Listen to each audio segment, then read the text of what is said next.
कृष्णाय वासुदेवाय हरहे परमात्मने प्रणतक्लेशनाशाय गोविन्दाय नमो नमः।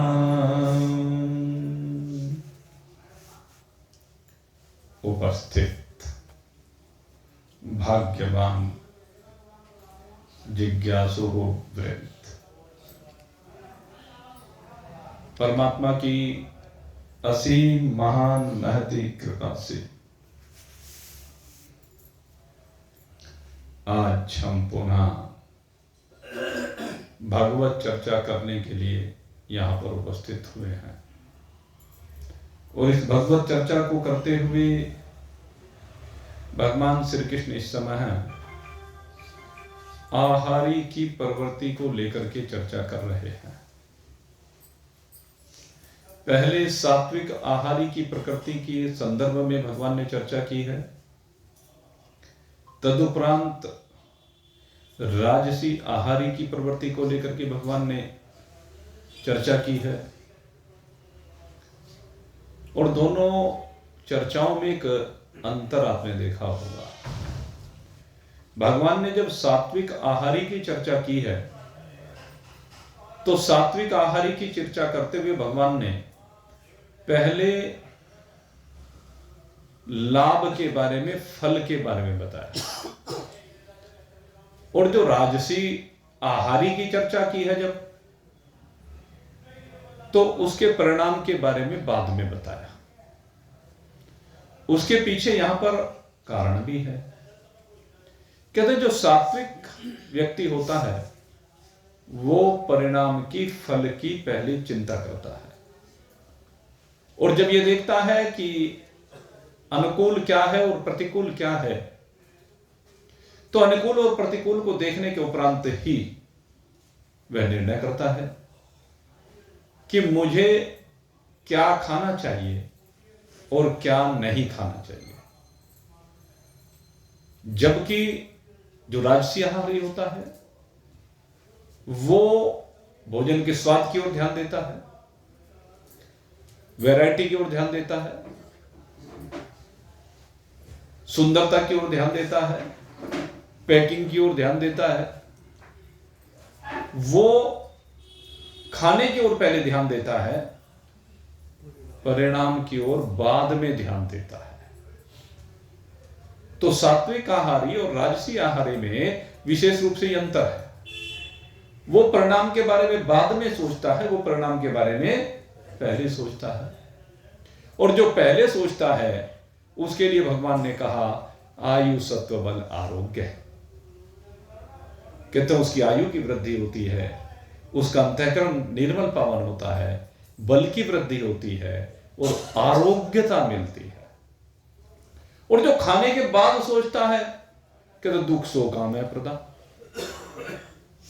उसको दुख भी होता है, शोक भी होता है और उसको रोग भी होता है। क्योंकि जब अपवित्र भोजन शरीर के अंदर जाएगा या हानिकारक भोजन शरीर के अंदर जाएगा तो स्वाभाविक है कि दुख भी होगा, रोग भी होगा, शोक भी होगा। तो जो दुख, शोक और रोग से बचना चाहता है उसे सात्विक भोजन करना चाहिए, उसे राजसी भोजन नहीं करना चाहिए। राजसी भोजन परिणाम में दुख शोक आमय प्रदा कहा है। और अब भगवान तीसरे प्रकार के व्यक्ति की प्रकृति के बारे में हमें बता रहे हैं। तीसरा कौन होता है? जो तामसी व्यक्ति होता है। अब तामसी व्यक्ति की प्रकृति कैसी होती है, तामसी व्यक्ति कैसा भोजन खाता है, उसकी प्रकृति को देख करके पता चल जाता है। तो ये जो श्लोक है इसको बहुत अच्छी प्रकार से समझने की आवश्यकता है। इस श्लोक को भली प्रकार से समझ करके जीवन से इन चीजों को दूर करने की आवश्यकता है। पहले हम इस तीसरे प्रकार की व्यक्ति की प्रकृति के संदर्भ में चिंतन करेंगे और तदुपरांत तीनों प्रकार की प्रकृति को मिश्रित करते हुए उचित और अनुचित का विचार करेंगे। तो आइए, ये जो भोजन को लेकर के आप चौथा मंत्र तीसरे प्रकार के आहार की प्रकृति के ऊपर भगवान कह रहे हैं, उसके ऊपर चिंतन करें। याते यामम गत रसम पोति परयुषितम चयत ओचिष्टम अपि चामेध्यः ओचिष्टम अपि चामेध्यम भोजनम तामसः प्रियः। सबसे पहले कहा यात यामम। यात यामम से तात्पर्य कहते हैं वो भोजन जो अधपका भोजन है या सड़ा हुआ भोजन है। सड़े हुए भोजन को लेकर के यहां पर यात यामम कहा गया है। इसमें अधपके को लेकर तो कहा गया कि जैसे भोजन पकाते हैं और वो पूरा पक नहीं पाता, कच्चा रह गया मान लीजिए, तो वो अधपका भोजन बोला जाता है। और या एक ऐसा भी है कि भोजन बहुत ज्यादा पक गया। दोनों ही बातें संभव है, जल भी जाता है। जैसे कई बार अपने खीर को देखा होगा बनाते हुए, अगर उसको चलाते ना रहे तो नीचे लग जाती है। ऐसी सब्जियां भी लग जाती हैं कई बार। तो ऐसा भोजन यात यामम, यात यामम पद के द्वारा उसको कहा गया है कि जिसे पकने के लिए उचित समय नहीं मिला है या हम रख करके भूल गए हैं और ज्यादा पक गया है, समय अधिक हो गया है। या फिर दूसरी चीज यहां पर ऐसी कही गई है कि एक आजकल जो प्रचलन में है वो क्या है कि जो चीज ऋतु के अनुसार नहीं है, बिना ऋतु की वस्तुएं। और इसमें सबसे बढ़िया उदाहरण गोभी का है। गोभी आजकल जो आ रही है उसके रंग को देखिए, उसके रूप को देखिए। और अब से 3 महीने पहले गर्मियों के मौसम में जो गोभी आ रही है, क्योंकि अब 12 महीने गोभी आपको मिलने लगी, तो वो कैसी होती है? बिल्कुल मुरझाई मुरझाई सी होती है। तो उसमें क्या है कि 2 प्रकार से वो हमारे सामने आती है। एक तो यह है कि सर्दी के मौसम में जब गोभी होती है उसको कोल्ड में रख दी जाती है और कोल्ड में रख करके फिर धीरे धीरे उसको बिना मौसम के भी निकाल लिया जाता है। एक तो इस प्रकार से होता है। एक हमने ये भी सुना, कुछ कंपनी वाले क्या करते हैं, उसका रस निकाल लेते हैं, उसे सुखा देते हैं। रस निकालने तो धूप में सुखा दीजिए, और इतना सुखा देते हैं कि वो सुखा करके फिर उसको पैक कर लेते हैं और फिर कहते हैं कि अपने यहाँ जब मौसम नहीं होता है तो उसको अब उबाल लीजिए, और उबाल करके उसके अंदर पानी वो चला जाएगा। फिर तो वो ऐसे कुछ वो कहते हैं, क्या कहते हैं, प्रिजर्वेटिव डाल करके उनको सुरक्षित किया जाता है। एक इस तरह से आती हैं। और के साथ भी ऐसा ही करते हैं, मटर के साथ। हाँ, गोभी उदाहरण है। गोभी से सभी चीजों को समझ लेना चाहिए। गाजर भी आ जाती है, मटर भी आ जाती है। कुछ अर्ली वैरायटी आ रही है वो जो सही मौसम की नहीं है। तो एक ये और दूसरा तरीका एक और भी है, वो ये है कि आजकल क्या कर रहे हैं कि जैसे एटमॉस्फेयर में कोई भी वस्तु उत्पन्न होती है तो बिना मौसम के उस वस्तु को वैसा एटमॉस्फेयर बना करके वहां पर उसको पैदा किया जाए। यानी जितना टेम्परेचर उसको चाहिए उतना टेम्परेचर मेंटेन करते हैं उस स्थान का। और इसमें मशरूम का विशेष रूप से नाम आता है। तो इस तरह से तो ये जो इस प्रकार के पदार्थ हैं, इन सब पदार्थों को यहां यात यामम पद से भगवान ने कहा है। और इससे ये भी समझ लेना चाहिए कि टेक्निक आज ही नहीं है, ये टेक्निक बहुत पहले से चली आ रही है। तो ऐसा भोजन कि तामसी लोगों को ऐसा भोजन प्रिय है, यात यामम, जो अधपका है या बहुत अधिक पका हुआ है या सड़ गया है। इसमें सड़ा हुआ भोजन भी खराब हो जाता है। जो भोजन खराब होने के बाद भी जो उस भोजन को करे, खट्टा हो गया उसके बाद भी उसको खाया जाए, चाहे पदार्थ सात्विक ही हो, लेकिन वो जब खराब हो जाता है उसके बाद अगर यदि उसको खाया जाए तो वो भी यात यामम पद से यहाँ पर कहा जाता है। अचार सॉस वगैरह उसके बारे में आगे बताऊंगा, अभी वो भी है चर्चा। नहीं, सही बात है जो ये पूछ रहे हैं, वो बात भी इनकी ठीक है, लेकिन चूंकि उसकी चर्चा आगे है इसलिए मैंने आगे के लिए अभी कह दिया। दूसरे कहा गत रसम,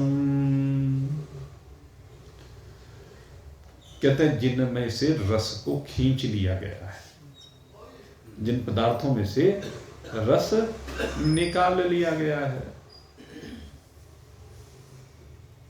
या कह लीजिए मान लीजिए गोभी की ही बात की, गोभी ला करके रख ली और लाकर रखने के बाद कई दिन घर में रखी रही है कोई भी सब्जी, और धीरे धीरे क्या हो गई, वो मुरझा गई, उसका रस निकल गया, उसका रस सूख गया, और उसके बाद भी हम उसका उपयोग कर रहे हैं। बासी सब्जी एक तरह से जिसका रस समाप्त हो जाता है। घर में कई बार ऐसा हो जाता है, कोई सब्जी ले आए, नहीं मौका लगा बनाने का, और फिर या ये कह लीजिए कि भाई उसकी हालत क्या हो जाती है, वो खराब होनी शुरू हो जाती है, उसका रस निकल जाता है, सूख सी जाती है, तो उसको यहाँ पर गत रसम कहा है, यानी जिसका रस निकल चुका है जिन पदार्थों का। और इसमें ये भी है, एक उदाहरण इन्होंने यहाँ दूध का भी दिया, कैसे, ऐसा दूध जिसमें से क्या निकाल लिया, क्रीम, तो वो भी गत रसम कहा जाए, सेपरेटा, सेपरेटा जिसको कहते हैं, तो वो भी गत रसम है, तो गत रसम कहा। तीसरी बात कही पूती ही, पूती शब्द का अर्थ है जो दुर्गंधित पदार्थ है, जिनमें से दुर्गंध आती है। और दुर्गंधित पदार्थों में हम तो विशेष रूप से भाई प्याज, लहसुन, इस तरह के पदार्थों को लेते हैं, या जो नशीली वस्तुएं होती हैं, जैसे मदिरा है, बड़ी तीक्ष्ण दुर्गंध आती है, शुगर मिल के अंदर से जो पानी निकल करके आता है वेस्टेज, उसकी दुर्गंध बुढ़ाना रोड पर अनुभव की जाती है। कैसी है, पहले कोल्हू करेसर हुआ करते थे, उनके बाहर से निकलते थे, पेपर मिल के बाहर से निकलते हैं, तो जहां से उनका पानी जाता है वो क्या है, दुर्गंधित है, उसकी गंध। ऐसे ही हमने लेबोरेटरी में देखा है, लेबोरेटरी में बहुत ज्यादा दुर्गंधित पदार्थ होते हैं, कई बार बहुत तीक्ष्ण गंध होती है। तो यद्यपि उनको हम इस श्रेणी में लेते नहीं है क्योंकि वो खाने के पदार्थ नहीं है, तो पूती के अंतर्गत, यानी जो या तो सड़न के कारण से, सड़ने के कारण से उनमें बदबू हो गई है, या स्वाभाविक जिनके अंदर दुर्गंध है, और इनमें प्याज लहसुन सबसे मुख्य है। तो कहते हैं तामसी लोग की पहचान इस बात से हो जाती है, जो प्याज और लहसुन खाते हैं समझ लीजिए वो तामसी व्यक्ति है, जो मदिरा पीते हैं समझ लीजिए वो तामसी, जो बीड़ी सिगरेट पीते हैं वो समझ लीजिए वो तामसी व्यक्ति है, जो गुटखे खाते हैं समझ लीजिए वो तामसी व्यक्ति है। तो ये सब चीजें इसमें दुर्गंधित पदार्थ में पूती में आ जाती है। इसके बाद भगवान ने कहा परियुषितम, परियुषितम का मतलब बासी भोजन। अब बासी भोजन की जब बात होती है तो भाई बासी भोजन में यहां पर कहा, कहते हैं जैसे कोई भी सब्जी हम बनाते हैं और रात बीत जाए तो सुबह के समय वो बासी कही जाती है, चाहे रोटी हो चाहे सब्जी हो, वो बासी पदार्थों में गिनी जाती है। पदार्थ से सात्विक भी क्यों ना हो। और अभी जो लाला जी ने पूछा था उसका जवाब यहां पर आ रहा है। आगे क्या कहते हैं, कहते हैं ये चीजें जो रात बीत जाए और रात बीतने पर खराब हो जाती है उनको बासी कहते हैं। लेकिन कहते हैं कि जैसे दूध है, शुद्ध दूध हो, घी हो, चीनी हो, या इनके द्वारा बनाई गई मिठाइयाँ होती हैं, जैसे घर में लड्डू बना दिए, पेड़ा बना दिया, जलेबी बना दी, तो ऐसे पदार्थ जो खराब नहीं होते रात बीतने पर, या कुछ रात बीतने पर, कुछ दिन बीतने पर भी जो खराब नहीं होते, तो जब तक उनमें विकृति नहीं आती, इसमें स्पष्ट कहा कि जब तक उनमें विकृति नहीं आती तब तक वो बासी यानी पर्युषितम के द्वारा वर्णित नहीं है, उनको बासी नहीं कहा गया है। बासी उनको तब कहा गया जब उनके अंदर कमी आ जाए। तो इस श्रृंखला में अब अगर यदि हम इस बात को सही मानते हैं तो जैसे फ्रिज में वस्तुएं रख देते हैं,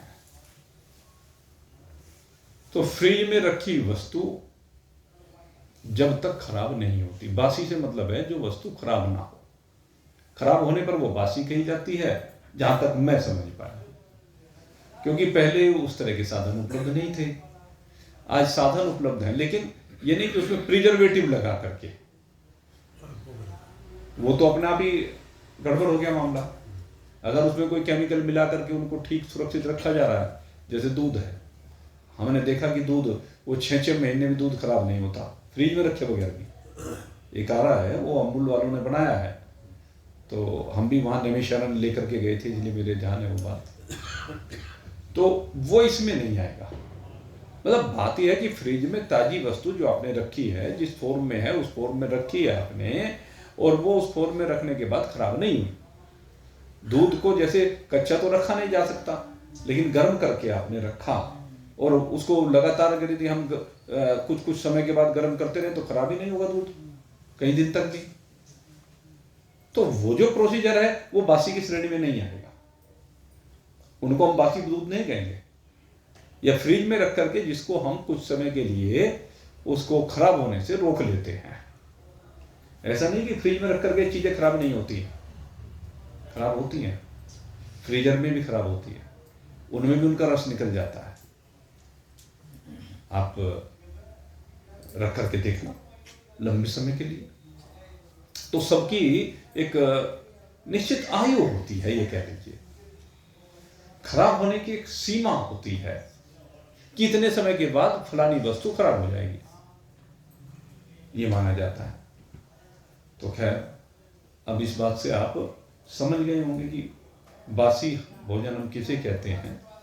और जो इन्होंने कहा अचार आदि पदार्थ भाई, तो वो ठीक है कि वे खराब नहीं होते हैं, इसमें कोई दो राय नहीं है। और उनमें भी लगाते थे वो क्या संजम ऐसा है ना, पहले तो कोई नहीं लगाता था, अब लगाने लगे। तो पहले तो तेल के आधार पर चलता था, अचार में जो तेल डाला जाता था तिरा करके, वो खराब नहीं होने देता था अचार को। लेकिन अचार सात्विक पदार्थ नहीं है, अचार राजसी पदार्थ में आता है।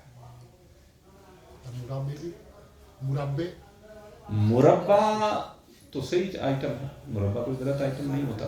फलों के जो मुरब्बे होते हैं वो तो सात्विक आइटम में आते हैं। सेब का मुरब्बा है तो वो स्वाभाविक है कि वो सात्विक माना जाएगा। जो मीठी वस्तुएं होती हैं वो सामान्यतः सात्विक मानी जाती है, जब तक कि उनमें कुछ फेरबदल ना की जाए।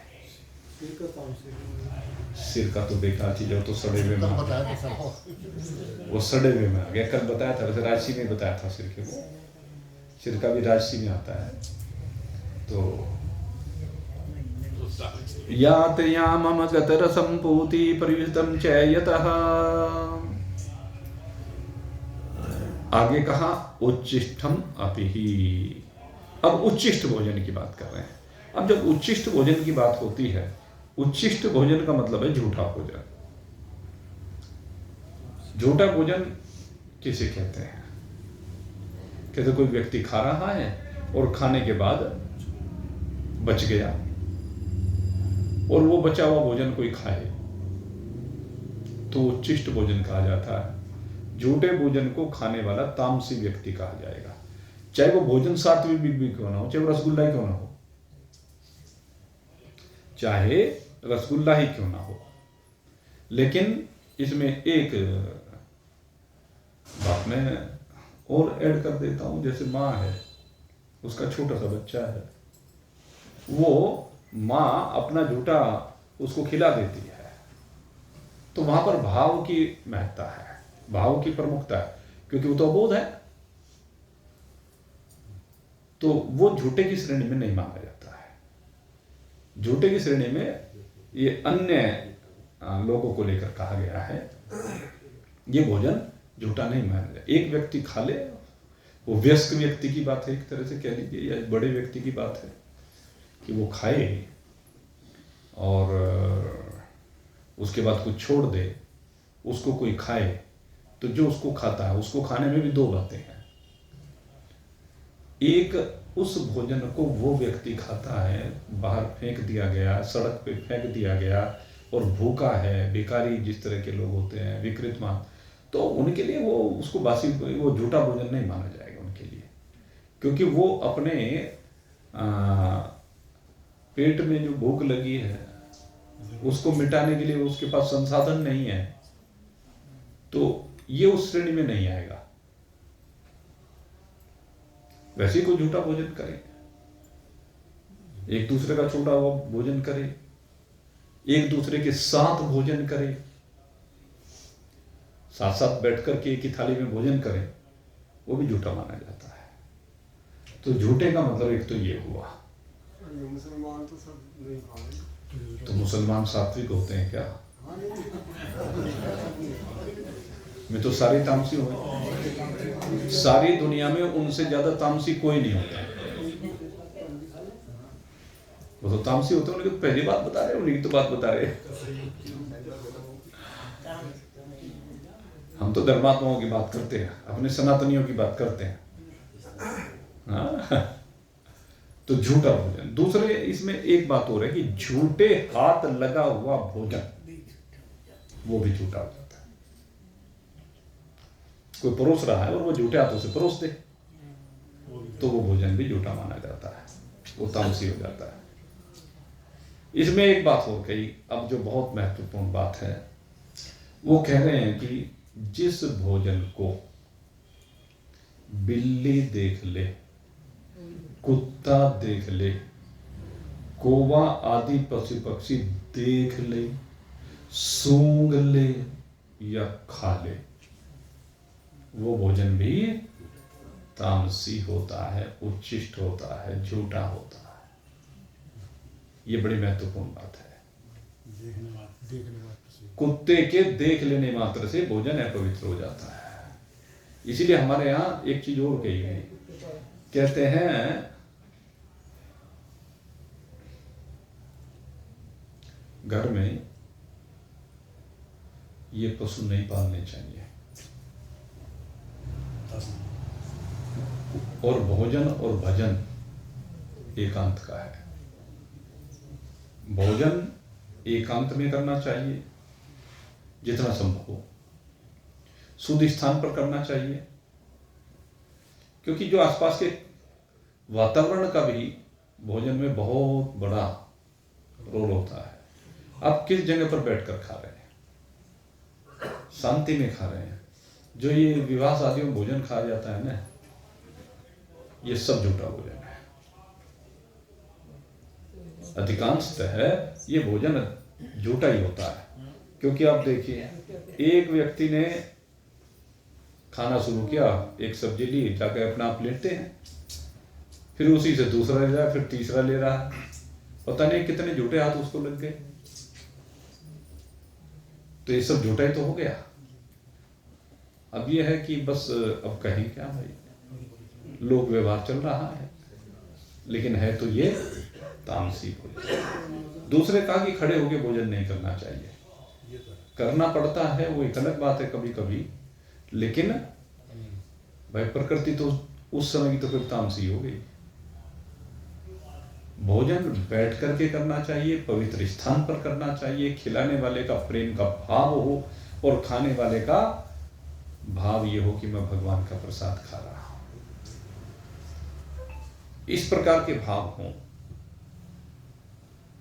जूते पहन करके भोजन नहीं करना चाहिए। अब विवाह शादी में जा रहे हैं, सब खड़े हो रहे हैं, तो जूते तो वहां तो और जो तो आजकल में और ज्यादा है भोजन। इसलिए प्रयास करें, विवाह शादी में जाए तो बैठ करके भोजन करें और जूते वहीं निकाल लें। नीचे जूते निकाल लो, जहां बैठ रहे हैं जूते। अब मुझे देखना, अगर यदि किसी ने देखा हो, आप देखेंगे तो मैं हमेशा जूते निकाल करके भोजन करता हूं। वहां पर भी जहां बैठ जाए, कभी कभी ऐसा भी हो जाता है नहीं बैठ के कोई चीज हम वो उस तरह की परिस्थितियां नहीं बनी तो वो तो भाई अपराध है ही। लेकिन जहां भी हम बैठते हैं तो जूते निकाल करके तभी भोजन करते हैं। पवित्र स्थिति में भोजन करना चाहिए, अन्यथा वो उच्छिष्ट भोजन बोला जाता है, झूठा भोजन बोला जाता है। और इसके बाद कहा एक लक्षण और बताया, चामेध्यम अमेध्य। ये जो भोजन है, कहते जो अपवित्र भोजन है, अपवित्र वस्तुएं हैं। अपवित्र वस्तुओं से मतलब वैसे तो मैंने बता ही दिया, मांस है, मदिरा है, अंडा है, ये इस तरह की जो वस्तुएं हैं ये अपवित्र भोजन है।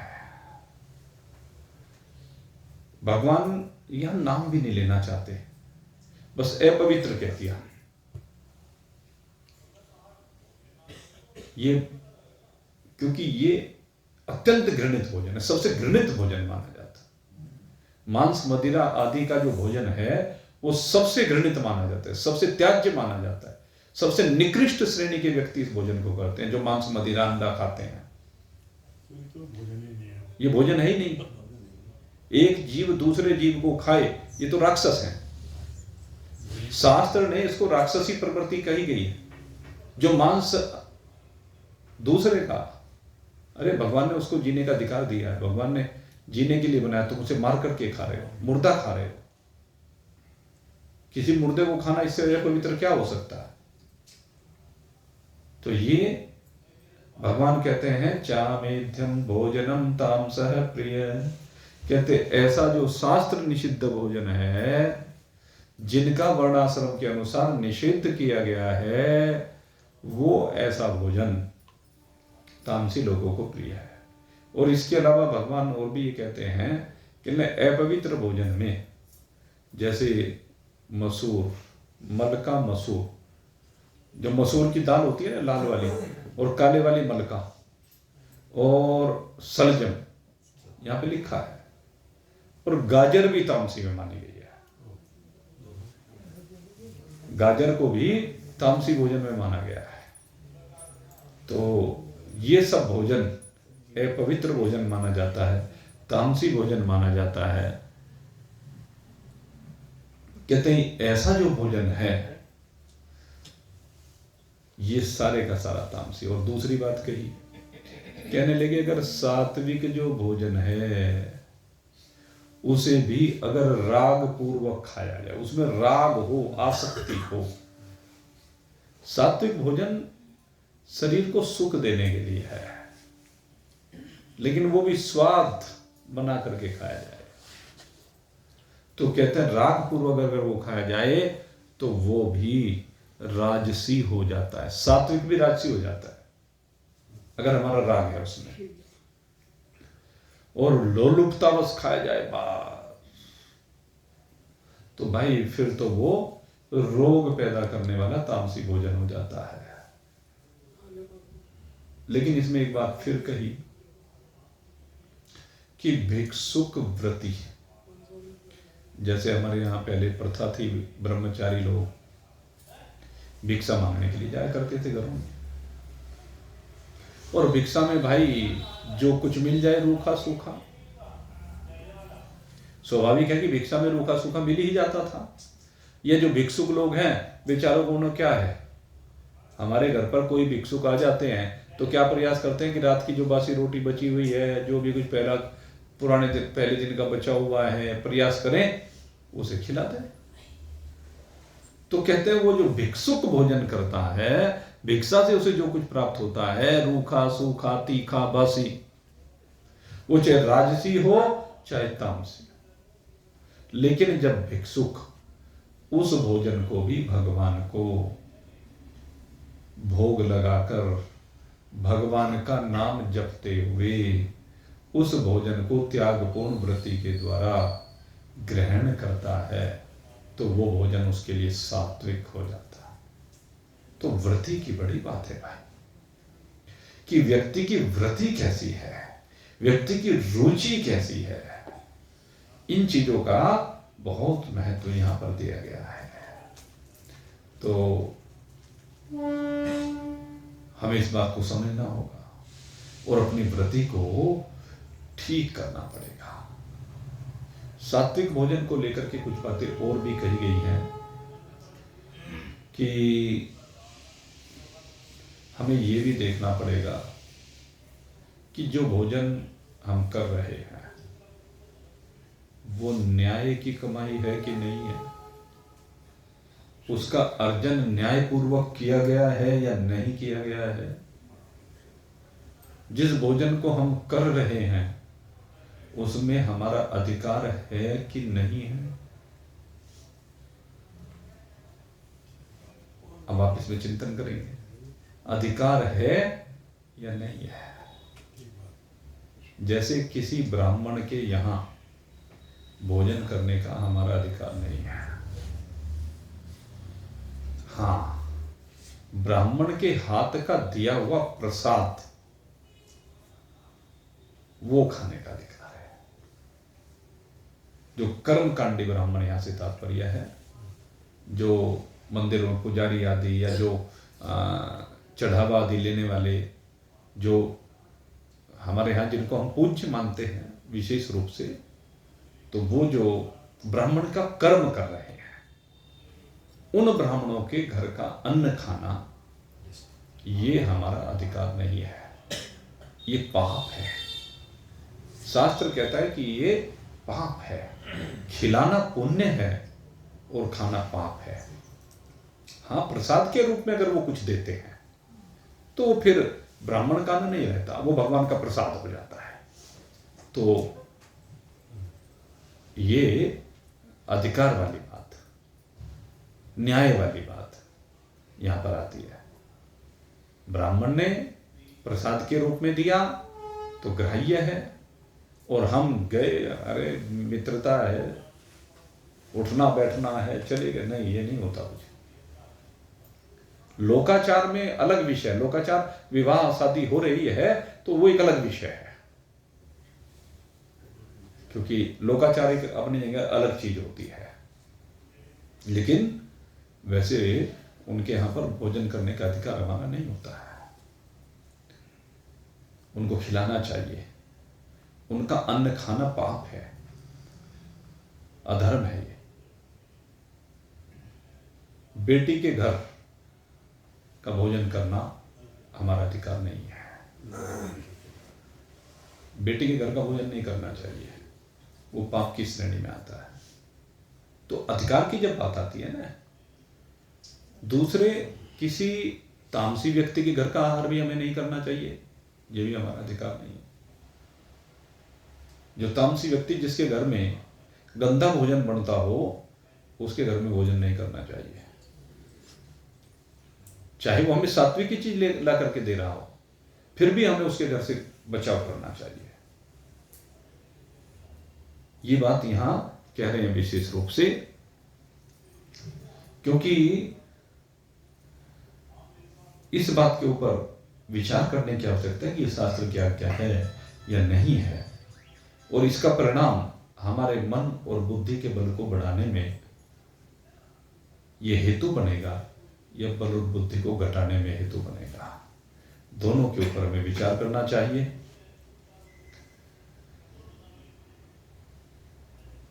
सात्विक भोजन करने वाला व्यक्ति दैविक संपत्ति को प्राप्त होता है,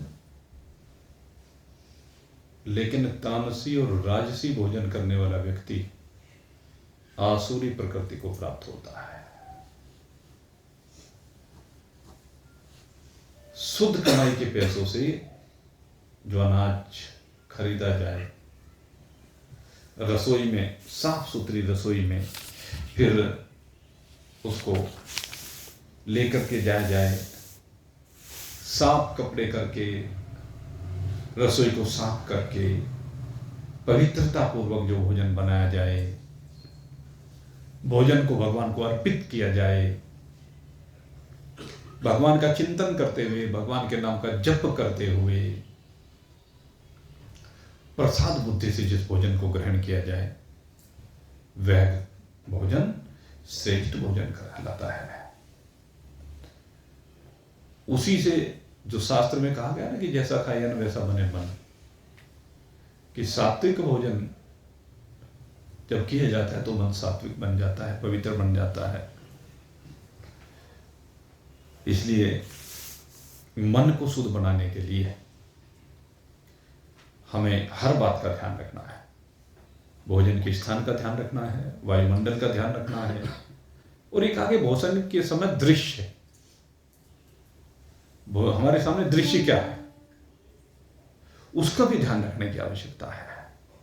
कहते हैं उस समय का दृश्य अच्छा होना चाहिए, जिस आसन पर बैठकर खाए जाए वो पवित्र होना चाहिए। और यहां तक कहा गया कि अपवित्र स्थिति में जब भोजन किया तो जो रोमकूप होते हैं ना, वो उस वातावरण के कण को खींचते हैं अपनी ओर। उस वातावरण में अगर गंदगी है तो हमारे अंदर जाएगी ना। नाली के पास बैठ करके खाए तो नाली के पास जो कीटाणु होंगे वो हमारे अंदर भोजन के साथ चले जाएंगे। इसलिए पवित्र स्थान पर ही भोजन करना चाहिए। कई बार आपने देखो नालियों के किनारे ठेली वाले खड़े होते हैं, मक्खियां भिनभिना रही होती हैं। इस पवित्रता का बहुत ध्यान रखने की आवश्यकता है। और कहा भोजन करने से पहले 5 अंगों को पवित्र करना चाहिए, दोनों हाथ, दोनों पैर और मुख। कुल्ला करना चाहिए, दोनों हाथ को और पैरों को धोना चाहिए, ये आवश्यक है। और प्रयास करें कि भोजन करते हुए आपका मुख पूर्व या उत्तर की ओर हो। एक ये भी यहां पर कहा गया। और फिर सबसे पहले कहा गया कि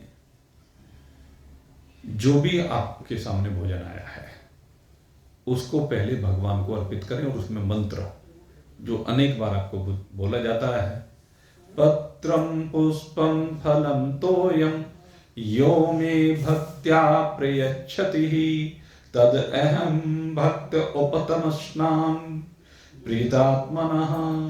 ये जो मंत्र आता है गीता जी में, इस मंत्र को बोलना चाहिए।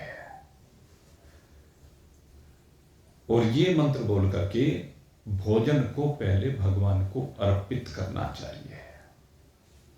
इसके बाद कहा कि अर्पित करने के बाद हाथ में, दाहिने हाथ में थोड़ा सा जल लेना चाहिए। आपने देखा होगा ना, एक बार जब ब्राह्मण लोग भोजन करते हैं तो हाथ में जल लेते हैं और दाहिने हाथ में जल लेकर के कहते हैं कि आचमन करना चाहिए। और इसमें बड़ा पवित्र मंत्र है 4थे अध्याय का, ब्रह्मर्पण ब्रह्म हवि ब्रह्मा गणो ब्रह्मणाहुः ब्रह्मेव तेन गंतव्यम ब्रह्म कर्म समाधिनः। इस मंत्र के द्वारा आचमन करना चाहिए। और भोजन का पहला जो ग्रास है वो भगवान का नाम लेकर के मुख में डालना चाहिए। कौन सा नाम लेना चाहिए अब यहां पर बताया है। 16 अक्षर का ये मंत्र है, आप सब जानते हैं। हरे राम राम राम हरे हरे, हरे कृष्ण कृष्ण कृष्ण हरे हरे। कहते 2 बार इस मंत्र का जाप करते हुए ग्रास मुंह में चबाना चाहिए। और जब तक भोजन करें, अगर यदि संभव हो तो इसी मंत्र का जाप करते हुए भोजन को चबाना चाहिए। कहते इससे क्या होगा, थोड़े से अन्न से ही तृप्ति हो जाएगी। और ये कहा कि एक कोर को 32 बार चबाना चाहिए। 32 दांत होते हैं ना, तो 32 बार चबाना चाहिए। इसलिए जो वो कहावत है कि भोजन को खाना नहीं, भोजन को पीना है। तो इस प्रकार से भगवान नाम जप करने से कहते हैं सारे दोष दूर हो जाते हैं हमें। और आखिर में कहा कि जब भोजन परिपूर्ण हो जाए तो अंत में जो है आचमन करना चाहिए। और आचमन करने के बाद जो मंत्र आता है वो बता रहे हैं। 3 अध्याय का मंत्र है, अन्नाद भवन्ति भूतानि पर्जन्याद अनसंभवः यज्ञाद भवति पर्जन्यो यज्ञ कर्म समुद्भवः कर्म ब्रह्मोद्भवम् विद्धि ब्रह्माक्षर समुद्भवम् तस्मात् सर्वगतं ब्रह्म नित्यम यज्ञे प्रतिष्ठितम्। इसको भी एक यज्ञ का रूप दे दिया गया। जो भोजन किया गया वो एक यज्ञ है। यज्ञ में क्या होता है? कहते हैं आहुति दी जाती है अग्नि में। भगवान का नाम लेते हुए आहुति दी जाती है। तो हमारे उदर में आप जानते हैं जठराग्नि होती है। और भोजन कहाँ डाला जा रहा है? कहते हैं भोजन की मंत्रों के साथ आहुति उस जठराग्नि में दी जा रही है। तो ये इसलिए कहा आखिर में जब हमारा यज्ञ पूर्ण हो जाए, जैसे पूर्ण आहुति दी जाती है, तो ये है ये पूर्ण आहुति। तस्मात् सर्वगतम ब्रह्म नित्यम यज्ञे प्रतिष्ठितम। ब्रह्म क्योंकि नित्य ही यज्ञ में प्रतिष्ठित है। हमारे इसलिए यहाँ इसीलिए हमारी संस्कृति की विशेषता है, सब कर्मों को करते हुए उसमें यज्ञ को जोड़ दिया गया। इसलिए यज्ञ वही श्रेष्ठतम कर्म कहा गया। तो हर कर्म के साथ यज्ञ, हर कर्म को यज्ञ बना दीजिए। तो भोजन को यज्ञ बनाने का ये तरीका आज आपको समझा दिया। तो भोजन को यज्ञ बनाने का तरीका आपने समझा। अब इसको अपने जीवन में ग्रहण करें और आनंद मनाएं। इन्हीं शुभ भावों के साथ आज का सत्संग अब यहीं पर विश्राम को प्राप्त हो रहा है। बोलिए सच्चिदानंद भगवान की